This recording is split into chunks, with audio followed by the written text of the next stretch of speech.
Então, o tema da nossa aula de hoje é influências dos fatores climáticos no cultivo de olerícolas. Bom, as condições ambientais interferem decisivamente aí no desenvolvimento das plantas e na produção das culturas olerícolas, né? Não só das olerícolas, mas qualquer planta cultivada. Então, a compreensão dos fatores envolvidos, especialmente aqueles de natureza agroclimática, é imprescindível, tá? Então, conhecer as condições climáticas que estão relacionadas com um bom desenvolvimento daquela cultura, com a boa produtividade, é importantíssimo, tá? Então, o ambiente ele é um conjunto de fatores agroecológicos e agrotecnológicos externos à planta, né? Mas que muito influenciam o desenvolvimento e a produção. Então, é o caso do clima e do solo, tá? Como também da adubação, da irrigação, da pulverização e outras práticas agrícolas. Tá? Então, a gente pode observar aqui, né, um pouco da influência do clima dentro de um cultivo. Tá? Chuvas muito pesadas, né, inundando aí os campos de cultivo. Então, vocês observem que o clima, as condições climáticas, elas interferem diretamente, né, na produtividade. E é muito comum, acho que vocês já devem ter ouvido nos telejornais por aí, né, que uma geada no sul trouxe prejuízo na produção das olerícolas, ou do trigo, ou de qualquer outra cultura que for, né? Ou chuvas muito intensas prejudicam a colheita, alguma coisa nesse sentido, né? Vamos ver outro conceito aqui, né? Genótipo e fenótipo, né? Então, o fenótipo seria mais aquela questão de como a gente vê, né, quais são as características que a gente consegue observar dentro da cultura, né? Então, o porte dela, a coloração, né? Ou seja, o que é visível, né? E o genótipo é aquela parte genética, né? O que a gente não consegue ver, que é o código genético da planta, né? Então, o genótipo refere-se à composição genética da planta, ou seja, os genes, né, que o vegetal possui, tá? Ou seja, é a constituição genética dela. E o resultado perceptível, né, e de implicações práticas da ação do genótipo interagindo com o ambiente constitui o fenótipo, ou seja, aquela característica visual que eu comentei com vocês, tá? Então, quando eu pego as características genéticas e o ambiente, a interação desses dois me dá o fenótipo da cultura, ok? Expresso nas características das plantas cultivadas, né? Então, produtividade da cultura e qualidade do produto obtido. Entretanto, o fenótipo não é uma característica que permanece inalterada no ser vivo, tá? Sendo que essa se modifica através da interação entre o ambiente e das suas características genéticas. Tá? Então, ele não é imutável, né? De acordo com o que for ocorrendo no ambiente, a planta ela vai reagindo e vai exteriorizando, né, essa interação. Tá? Então, uma planta num ambiente com uma alta incidência de raios solares, com pouca disponibilidade de água, tende ao quê?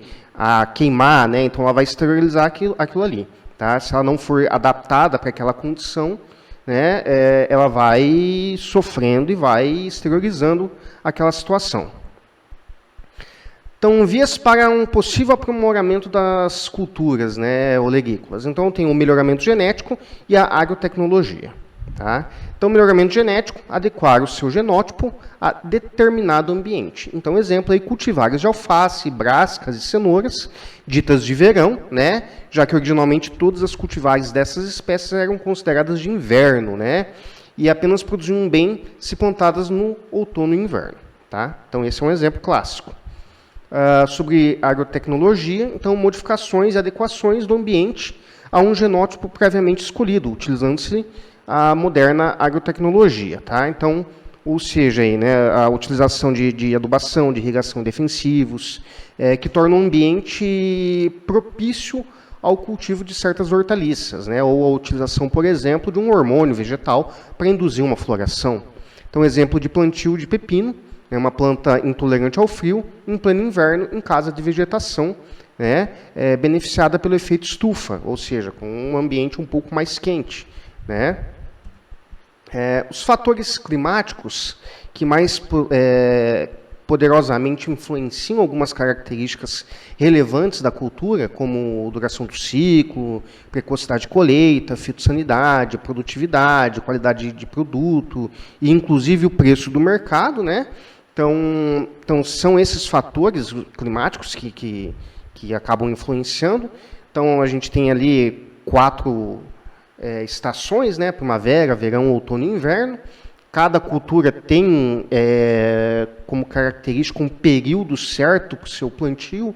Então, algumas precisam passar por um período de inverno para ativação de hormônio, né? Outras precisam de um dia um pouco mais longo ou um dia um pouco mais curto, né? E isso tudo tem a ver, então, com essas estações do ano, né? Com a posição aí do Sol em relação à Terra, da Terra em relação ao Sol, né? Desculpa. Às vezes a Terra está um pouco mais longe ou mais perto, né? Então, aquela coisa de solstício, solstícios de inverno, de verão, né? Que acaba influenciando nessas características, tá? Essa produtividade. Aqui na nossa região, a gente não tem todas essas estações, né? A gente tem a estação chuvosa e a estação seca, né? Então, na seca nos impede de plantio, a não ser que a gente utilize, lance mão dos mecanismos aí de irrigação para plantio, né? Em contrapartida, a gente tem uma menor incidência aí de pragas e insetos e doenças, né? Nesse período, só que tem que irrigar. Então, fatores climáticos, temperatura. Vamos falar um pouquinho de cada fator aí, tá? Então, a temperatura é um fator climático que mais influencia a atividade olerícola, sendo frequentemente também o principal fator limitante desta atividade, tá? Então, algumas culturas são bem sensíveis à questão temperatura, seja ela muito baixa ou muito alta, tá? Então, a influência é verificada em todas as etapas do desenvolvimento da planta. Então, desse modo, cada espécie botânica cultivada, como hortaliça, né, cada variedade botânica e cada cultivar comercial vai apresentar uma faixa termoclimática mais propícia em cada etapa do seu cultivo, tá, do seu ciclo. Então, essas culturas elas têm uma mínima e uma máxima ali ótimas ali, né, para o seu desenvolvimento, tá? Então, culturas ali que vão de 22 a 26 graus para ter um bom desenvolvimento, uma boa produtividade, né, como exemplo, tá? Então, a temperatura abaixo do nível ótimo podem prolongar o ciclo da cultura, provocar o florescimento prematuro de certas hortaliças, prejudicar o desenvolvimento da parte comercial, tá? Acima do nível ótimo, ocasionar perda da qualidade do produto, deformação da parte comercial. Tá? Então, as variações termoclimáticas ao longo do dia, do mês e do ano afetam o desempenho da planta profundamente ou determinam a época adequada para o plantio, né, de certas espécies de cultivares. Por exemplo, aqui a gente tem situações que são influenciadas aí, né, por questões de características aí edafoclimáticas, né?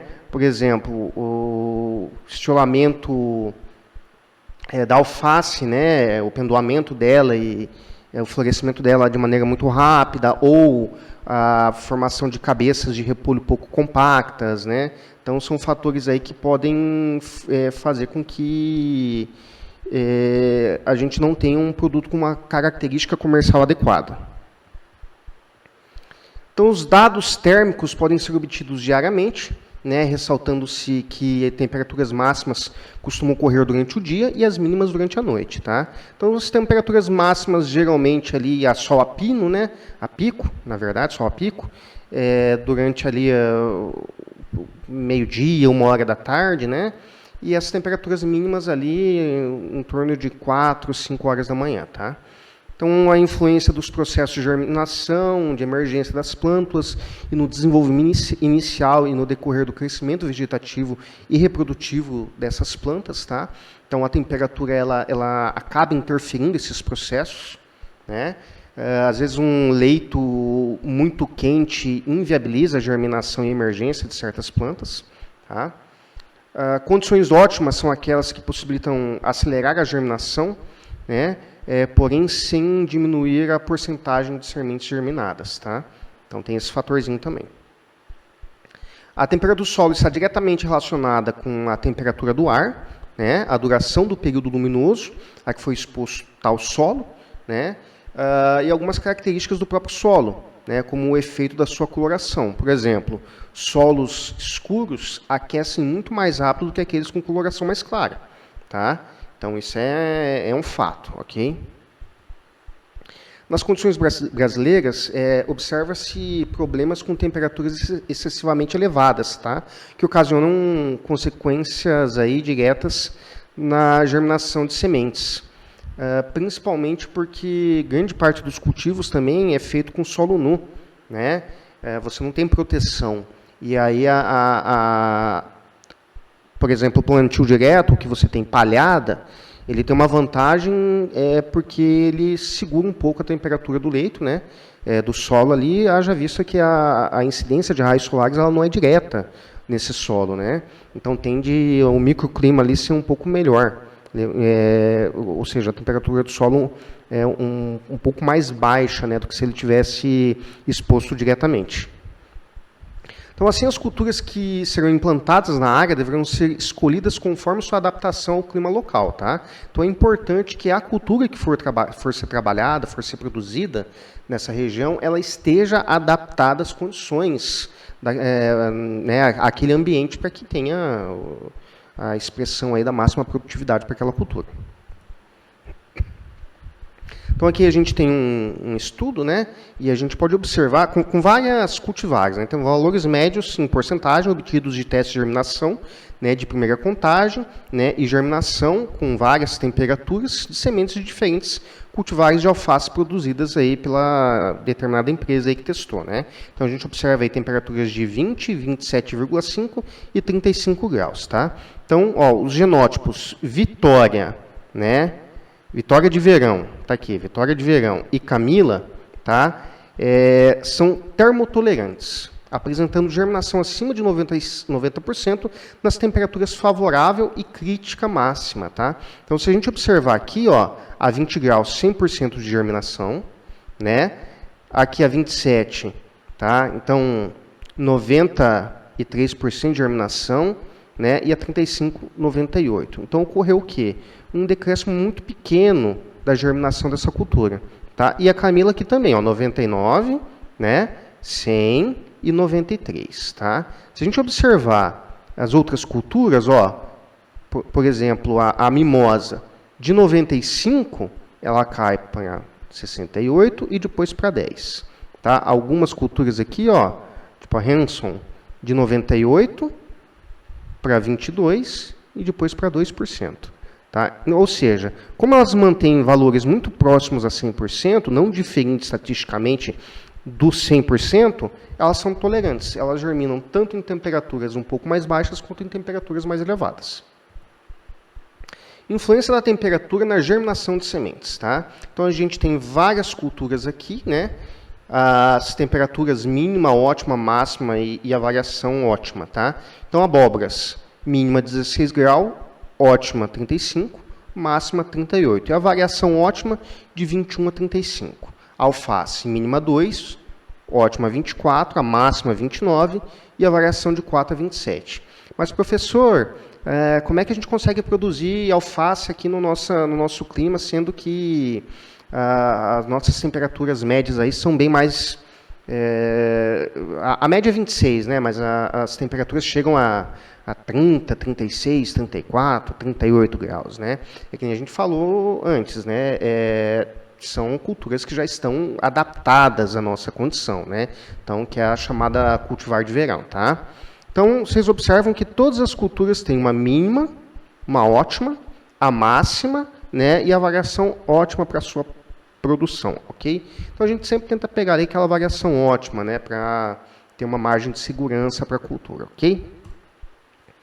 Então, vamos ver algumas culturas de clima frio, clima ameno e clima quente. Então, clima frio, a selga verdadeira, aipo, alcachofra, alho, alho poró, aspargo, beterraba, cebola, cebolinha, couve brócolis, couve chinesa, couve de bruxelas, couve-flor, né, couve-folha, couve rábano, tronchuda, ervilha, espinafre verdadeiro, funcho, mandioquinha salsa, morango, mostarda de folha, nabo, repolho, rabanete, né?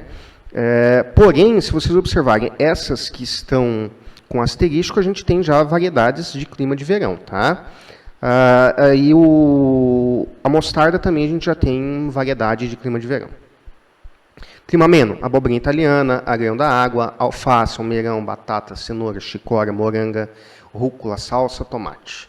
E clima quente, coentro, feijão de corda, feijão de lima, né, que é o fava, feijão vagem, inhame, jiló, maxixe, melancia, melão, milho verde, moranga, pepino, pimenta, pimentão, quiabo, taioba. Tá? Então, só para vocês entenderem aqui que a gente tem culturas que têm necessidades climáticas diferentes uma das outras, ok?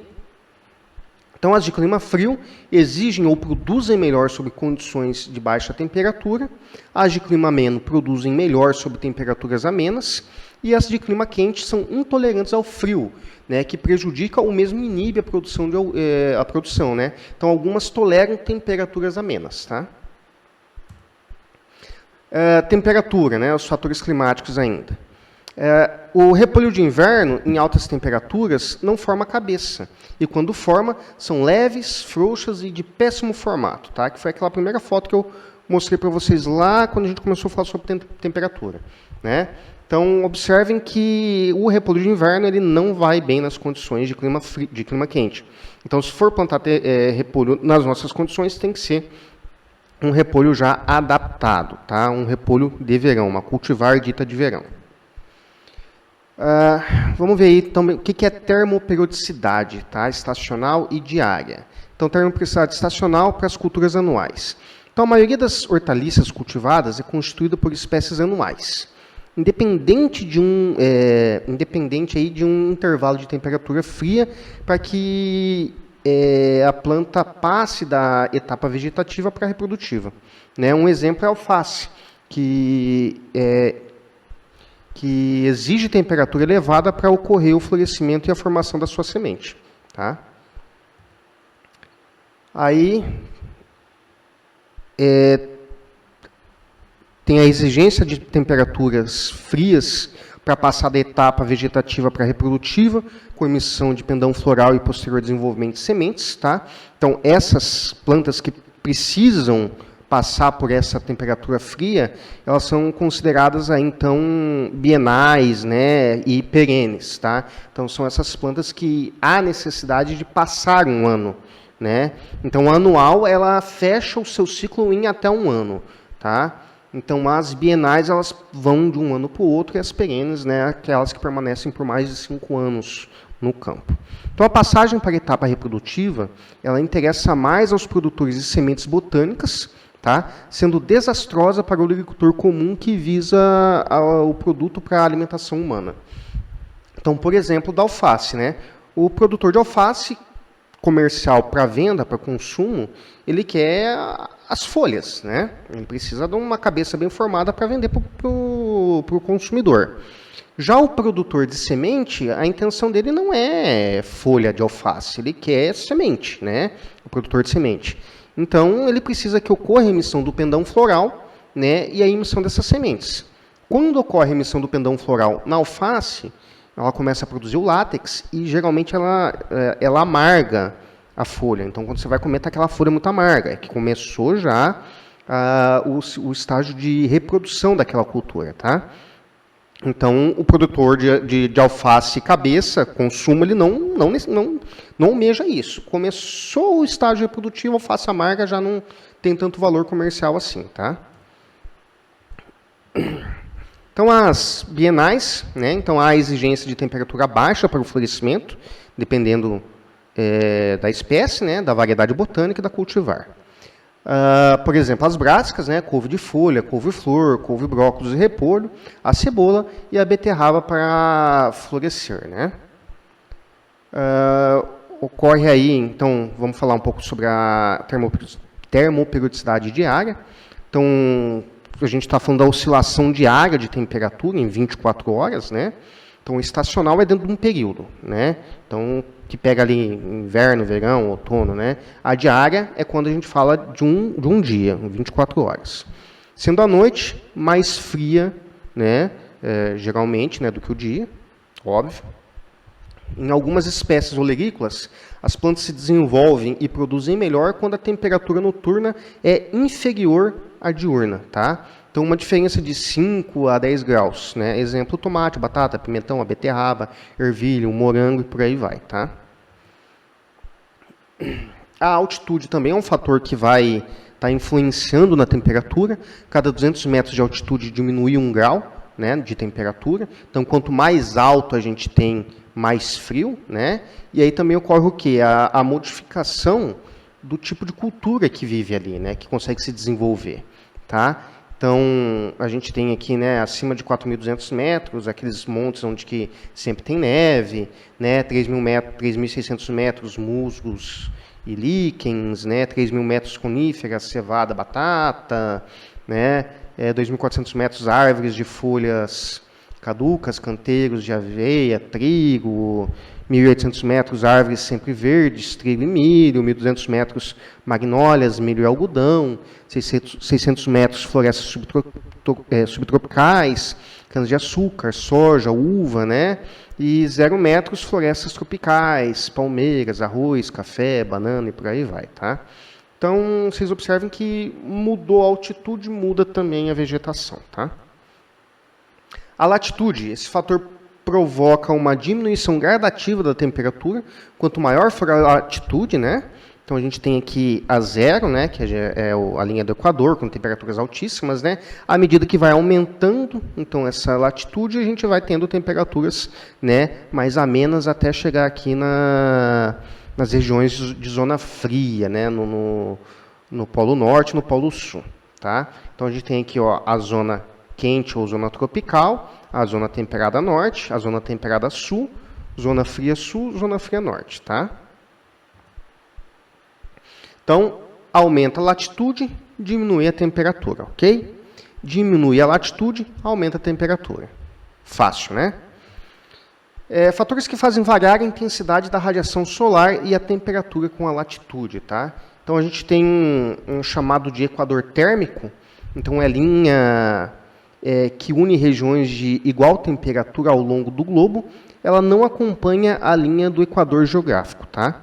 Então, ela é um pouco diferente. Então, a temperatura, ela varia um pouco, né, dentro da linha do equador, e a gente tem esse equador térmico que mostra locais com temperaturas semelhantes, tá? Esse equador térmico, ele pode variar de acordo com a época do ano, tá? Então, ora, vocês observaram que ele estava aqui para cima, ora, aqui para baixo. Isso de acordo com a época do ano, tá? Então, temperaturas mínimas e máximas, né? Vocês podem observar nos jornais, né? Que é muito comum apresentar esses gráficos, né, de temperatura máxima, temperatura mínima, né? Geralmente as temperaturas mínimas são cores mais frias, né, voltadas aí para a tonalidade de azul, e as cores mais quentes são as temperaturas máximas, né, voltadas aí para cores um pouco mais intensas, mais quentes, né? Então, amarelo, laranja, vermelho, tá? Fatores climáticos, luminosidade. Então, a luz solar é um fator climático relevante para o desenvolvimento vegetal, pois promove o processo de fotossíntese e deve ser levado em consideração tanto sua intensidade como sua variação, né? Ou seja, a fotoperiódica, tá? O chamado fotoperíodo, né? O quanto que varia de luz, né, durante o dia. Então, o aumento da intensidade luminosa pode promover a elevação da atividade fotossintética dentro de certos limites, tá? Então, hoje, por exemplo, a gente já observa a chamada irrigação luminosa, né? Que tem se colocado aí luzes especiais com comprimentos de onda durante o período noturno para estimular uma maior produtividade das culturas, tá? Então, até um certo nível, a gente consegue levar a produtividade fazendo esse incremento de luz. Então, a deficiência luminosa provoca o alongamento celular, resultando em um estiramento, né? Isso é, o aumento da altura e extensão da parte aérea, porém sem elevação do teor de matéria seca, ocorrendo, então, uma baixa produtividade. Então, vocês já devem ter visto isso, né? Quando a gente coloca um vaso na janela, que a planta começa a crescer, começa a se alongar, né? Então, a distância entre uma folha e outra começa a ficar muito mais longa, né? Ela está procurando o quê? A luz, né? Ou naquele experimento com feijão, que a gente coloca ali numa caixinha, né, escura, dividida ali com vários furos, e ele vai crescendo em direção à luz, né? Então, a duração do período luminoso, ou do fotoperíodo, influencia numerosos processos fisiológicos. O crescimento vegetativo, a floração, produção de sementes, né, e produtos aí das plantas, ok? O número de horas diárias da luz solar varia conforme a latitude da localização e a estação do ano, tá? Então, à medida que o local se afasta da linha do Equador em direção aos extremos, há uma mudança da duração do dia. Tá? Um exemplo, Belém do Pará, cidade situada pouco abaixo da linha do Equador terrestre, latitude zero, apresenta 12 horas diárias de luz, portanto a duração do dia é igual à duração da noite, né, ao longo das 4 estações do ano. Então aqui a gente pode observar, tá, o movimento da Terra em relação ao Sol e o quanto de luz, né, que cada zona aqui recebe, tá, durante o ano. Né? Então, observem aí que o Equador ele recebe uma quantidade de luz significativa. Né? Então, ele sempre está recebendo influência do Sol direta. Tá? Diferente aí de outras regiões, né, que têm uma luminosidade bem menor. Ok? Então, solstício de verão, né, que geralmente aí ocorre dia 21 de dezembro. Vocês podem encontrar uma pequena variação desses dias na literatura, mas muito pequena. Tá? Então, dias maiores no hemisfério sul, né, então temperatura mais elevada, tá aqui, né, sempre dia no polo sul, sempre noite no polo norte. No 2 aqui, equinócio de outono, 20 de março, dias e noites com igual duração, 12 horas. Tá? No 3 aqui, solstício de inverno, 21 de junho. Dias mais quentes no hemisfério sul, temperatura, né, mais baixa. Sempre dia no polo norte, sempre noite no polo sul. E no 4 aqui, equinócio de primavera, né, dias e noites com igual duração. Tá? Então, de 12 horas também, no dia 22 de setembro. Tá? Então, é mais ou menos isso que acontece. Tá? Então, a gente observa que em determinado período aqui, ó, eu tenho uma quantidade de luz solar igual, né? Depois, um maior período de luminosidade no Polo Norte aqui, né? Então, sempre dia por um período muito grande, né? E em outro pedaço aqui, sempre noite num período muito grande. Tá? Então, é mais ou menos dessa maneira que se comporta, né, esse movimento aí da Terra. Tá? E a relação dele direta aí com o fotoperíodo. Duração do dia natural e da noite, né, no solstício e equinócio. Tá? Então, momentos do ano e lugares. Né? Solstício de junho, equinócio de setembro e março, solstício de dezembro. Tá? Então, duração do círculo polar ártico. Né? Então, ó, 24 horas dia. Aqui, dia é igual à noite e aqui 24 horas noite. Tá? Então, percebam aqui a variação. No círculo polar ártico e Equador. No solstício aqui de junho, dia e noite, dia é maior que a noite, né? Aqui no equinócio, dia é igual à noite, e no solstício, dia é menor, né, do que a noite. No Equador, dia é igual à noite, dia é igual à noite, dia é igual à noite. Então não há variação, né? A nossa variação aqui, como a gente não está exatamente na linha do Equador, aqui em Alta Floresta, né, na nossa região, ela é uma variação de meia hora. Tá? Então, a gente tem ali, vezes aí 12 horas e meia de iluminação, de luz, vezes 11 horas e meia, né? E ali também às 12 horas. Tá? Então, a gente tem essa pequena variação de meia hora que é quase imperceptível. Né? Entre o Equador e o Círculo Polar Ártico, né, no solstício de junho, dia é menor do que a noite. Né? No equinócio, dia é igual à noite, e no solstício de dezembro, dia é maior do que a noite. E dentro do Círculo Polar Ártico, solstício de junho, 24 horas de noite, né? Ou seja,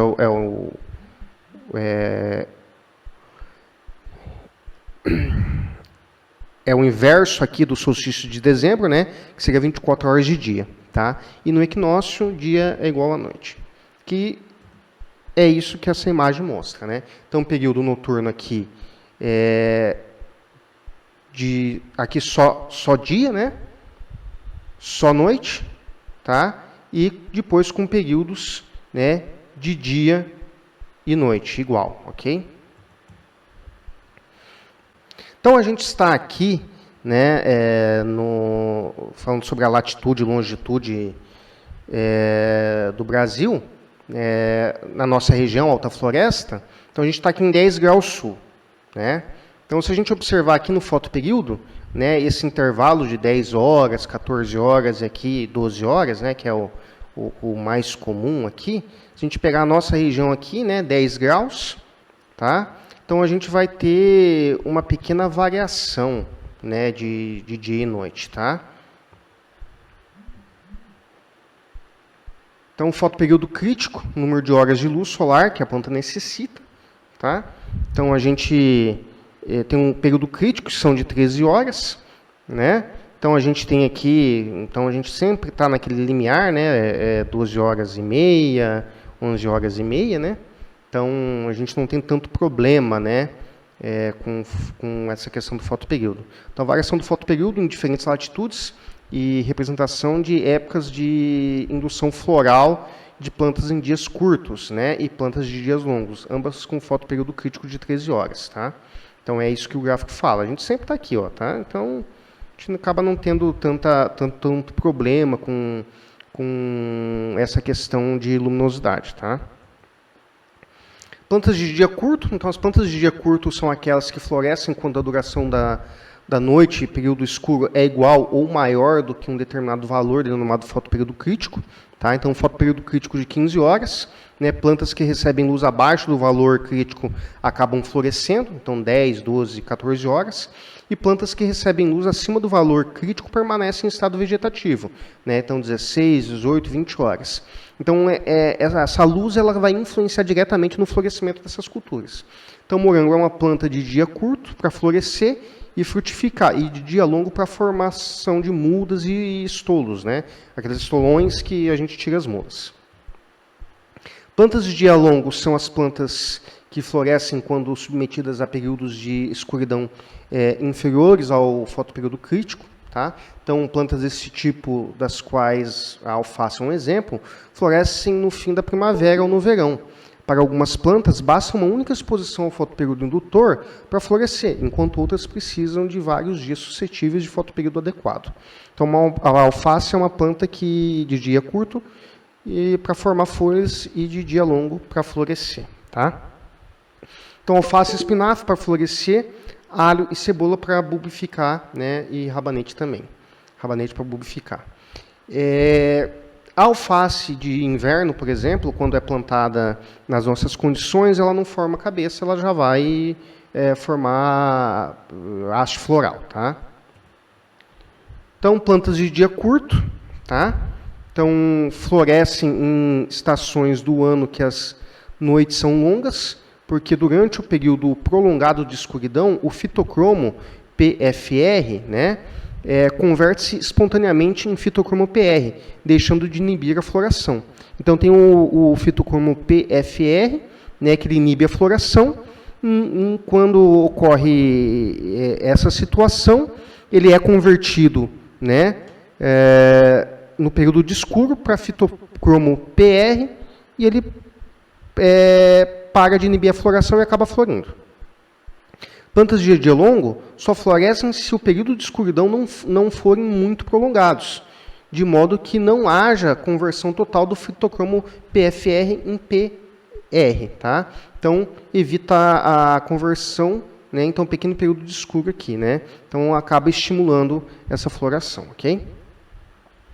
Plantas indiferentes. Existem plantas que florescem independente do fotoperíodo. Nesse caso, a floração ocorre em resposta a outros estímulos. Tá? Então, o tomate e o feijão de corda são exemplos de plantas indiferentes. Algumas hortaliças florescem independente aí, né, do fotoperíodo. mas apresentam respostas qualitativas, né, como as curcubitáceas, né, o pepino, abóbora, melão, melancia, né, que em dias longos aumentam a relação entre o número de folhas masculinas e femininas, né, e o inverso sobre dias curtos. Tá? Então, você tem uma produtividade um pouco maior. Umidade. Então, a água é imprescindível para a germinação, crescimento e produção das plantas. Então, constitui mais de 90% do peso da parte utilizável da maioria das hortaliças. Então, o teor de umidade do solo condiciona a absorção de água e de outros nutrientes minerais essenciais ao desenvolvimento da planta.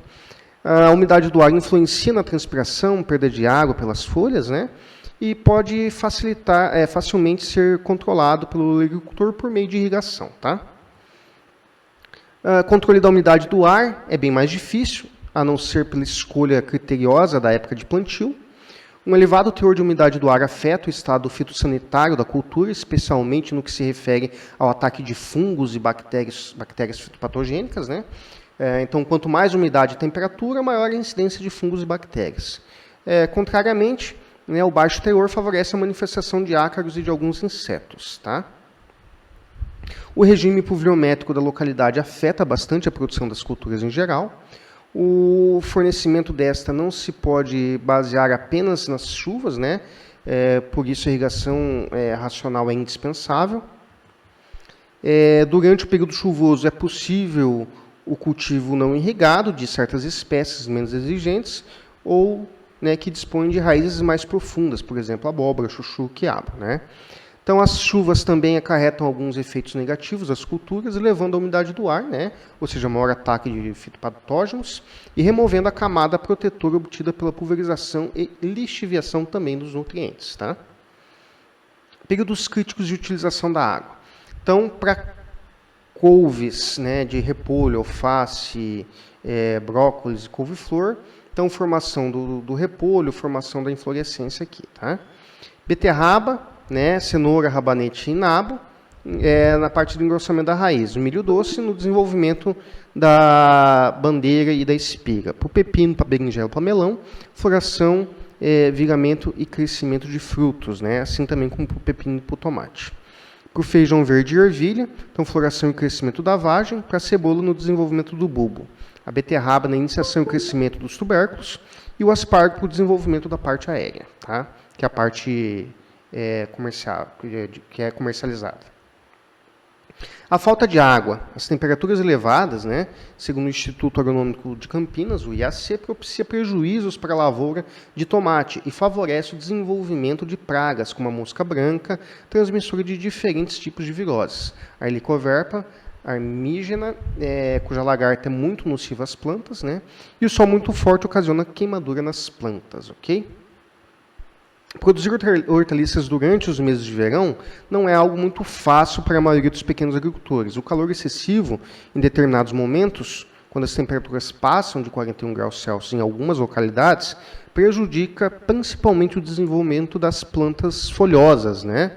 Como rúcula, alface, couve-flor e o repolho. Nesse caso aqui, a chuva veio muito acima do esperado, ou seja, dos 25 a 50 milímetros de chuva necessária para a cultura de desenvolvimento, né? Para que ela se desenvolvesse adequadamente, choveu incríveis 250 milímetros. Então, esse excesso de chuva, junto com temperaturas oscilando entre 25 a 35 graus, proliferou a quantidade de fungos, o que impediu uma colheita normal dos produtos. Então, observem pela figura como a alface está atacada ali por fungos, né? Como as folhas estão com baixa qualidade. Tá? Então, o excesso de chuva para a folha é bem complicado. Sem falar que, muitas vezes, a chuva muito pesada acaba, por si só, danificando também as folhas. As chuvas acompanhadas de granizo destruíram dezenas de lavouras e provocaram prejuízos que podem ultrapassar 2 milhões. As culturas mais afetadas foram as folhagens, né? Principalmente alface, chicória, repolho, couve, cebola e morango. A maior parte estava em ponto de colheita ou em fase final de formação. Isso aqui no sul do país. Tá? Então, observem aí que chuva, principalmente quando vem acompanhada de granizo, né? Para lá que é comum, acaba dando prejuízos bem grandes. Então, calendário de plantio, né? O que eu planto, como é que eu planto, né? O que a gente tem que considerar para esse calendário? A adaptação termoclimática das espécies, a distribuição das cultivares adaptadas a disponibilidade dessas cultivares adaptadas a condições diferenciadas, o ciclo da cultura, né? Produção escalonada, né? Ou seja, você montar um calendário ali que você consiga colher toda semana, né? A altitude do local, a latitude, a época de plantio favorável, as épocas de safra, né? Os preços baixos e as entre-safras, os preços mais elevados, e outros fatores mercadológicos a serem analisados, que são questões regionais, né? Então aqui depois vocês podem pegar o material e dar uma olhada com mais calma, né? A gente tem aqui o plantio de primavera, né? De inverno, de verão, de outono, as culturas mais indicadas, né, para essas estações, ok? Pessoal, obrigado. Em breve eu posto uma nova aula. Um abraço, fiquem todos com Deus.